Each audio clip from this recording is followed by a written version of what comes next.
high power headlamp. Open na natin guys.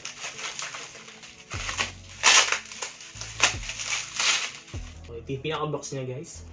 So maliit lang pala siya. High power headlamp. Pwede sa caving, night riding, tsaka fishing. Pinaka-strap. So siya yung pinaka-headlamp. Tapos yung laman pa niya ay USB. Magka-charge mo na siya.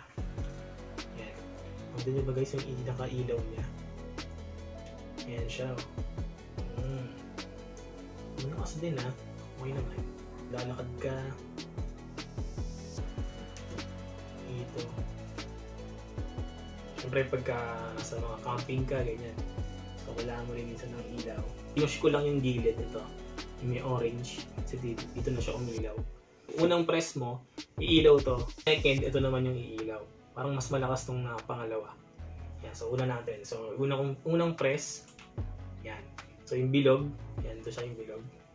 Okay. So pag yung pangalawa. Yan. So parang malakas din to itong isa. So ito na siya yung umiilaw. Yung nasa baba. Ito mas malakas. So pangatlong press mo, mamamatay na siya.